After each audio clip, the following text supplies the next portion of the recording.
Good morning to you all, and welcome to Monday Morning Musings.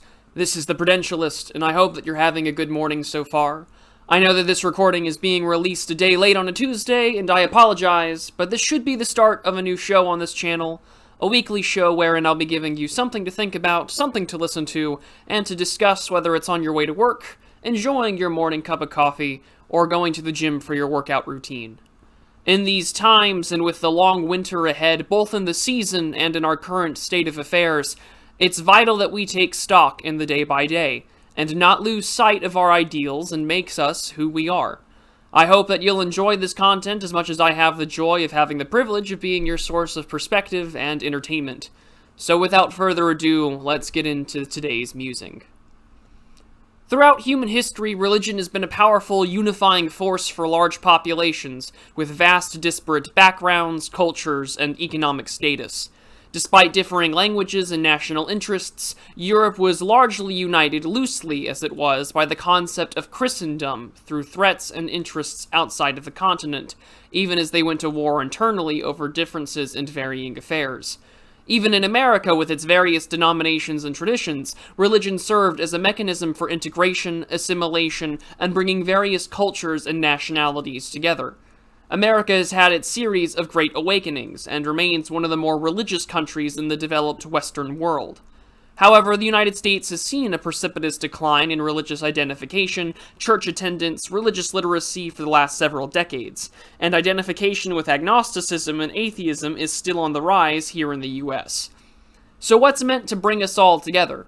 The unifying mythos and story of the American dream, its founding, and its revered system of a secular liberal government? Traditionally, that's always what the case has been. Instead, we have seen the culmination now of decades of deconstruction of that narrative, the story, the evolution of what it's meant to be the unifying narrative, one in which the cultural progressive has been cannibalizing in its efforts to become the dominant narrative, the old Christian religion being picked apart for its values, teachings, phrases, all to be replaced with a secular moral framework, a progressive framework with a Christian veneer. The new progressive or woke system of morality is often secular, anti-theist, but utilizes the framework of Christianity in order to proselytize itself and to subvert the existing immoral structure. For instance, take the Christian concept of original sin. For those of you unfamiliar, I'll try my best to give a basic rundown of the idea. Original sin is the concept in Christian doctrine originating from Augustine of Hippo that human nature is inherently tainted, that we have the proclivity to sin against God. It is inherent to our nature. And with many denominations and churches viewing the original sin and the cause of our proclivity to sin hereafter due to Adam's fall in the Garden of Eden. The terminology itself has been cannibalized, appropriated by the left as the intersectional critical race theorists, pundits, and politicians who espouse such views take to the mainstream. Whiteness is America's original sin. The true founding of the nation is 1619, not 1776, with the signing of the Declaration.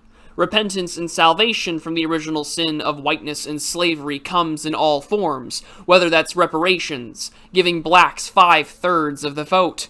They're still figuring that one out. Progressive Christianity is a useful tool to justify and provide comforts as the traditional moral order is erased, par for the course of the antinomian forces of the left. But progressive Christianity as an institution will one day eventually be discarded after serving its purpose, as the cultural and moral capture of the populace reaches its critical mass. The faith, for those who aren't regular churchgoers or have studied it, has its teachings, phrases, and platitudes regurgitated by the left to have its stories from the Bible to justify the current acceptable political policy positions of the current day. We hear these things all the time. Unfettered immigration, well, that's just loving thy neighbor. Turning the other cheek means letting violent criminals out of jail. Jesus was actually a socialist. He was born as a refugee to a single mother, you see. Of course, mind you, these things are said with intentional contempt, as the left has no care for these beliefs or their original meanings, as they only need to use them to justify their position, optically at the very least, as they grab and hold on to power. It is commonplace now for the doctrines and beliefs to have been reappropriated for the secular, corporate-sponsored morality and lifestyle that gets many urbanites and focus groups clapping. Just the other day, in honor of the MLK Jr. holiday, the Pope, Yes, the Pope, blessed an MLK jersey courtesy of the Atlanta Hawks. I, Hypocrite, pointed out in his review of the documentary Transhood of the performance of the religious coming out before the congregation of the child confirming their new gender identity. As I had said earlier, you are witnessing the culmination of a new order of morals and teachings being founded, built upon the shoulders of giants of the Abrahamic religions. It's power transition theory into action.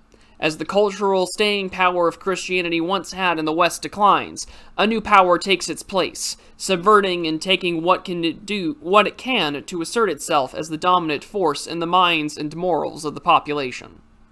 Now, this isn't a call for conversion, or a great awakening to happen now sooner than later. You don't immanentize the eschaton.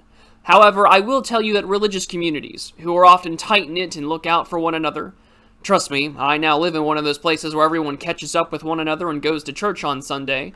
These people do well at rejecting and fighting back against this appropriation. But the fact of the matter is that it will grow a lot harder to tell the difference as the linguistic and rhetorical subversion continues.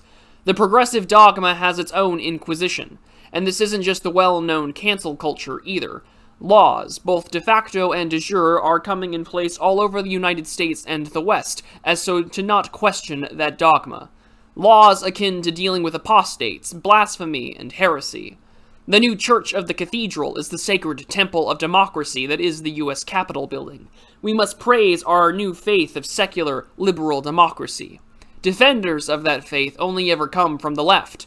Words like illiberal, undemocratic, and assault on our democracy only ever come as a response from the right wing when it tries to fight back or institute actual reform, or from the rare liberal that wishes to maintain a semblance of the classical form of liberalism, something that was once widely available, but now since long gone. Remember, democracy as a definition to the left is as fluid as the gender identity of its most ardent pink-haired defenders online, as the definition will innately shift based on the values and needs of the socially progressive neoliberal order in order to maintain power. But that should wrap up my musings for today. Christian ethics and morals have been cannibalized as we witness the continued decline of the West's religiosity. Being aware of these linguistic tools and tricks makes for an effective identifier of friend or foe on the cultural battlefield. Schmidt's enemy distinction proves valid once more. Knowing what's coming, knowing what's happening, is all important for you to act accordingly. This has been the Monday Morning Musings. I'm the Prudentialist, and I'll see you all next time. Be prudent, everybody.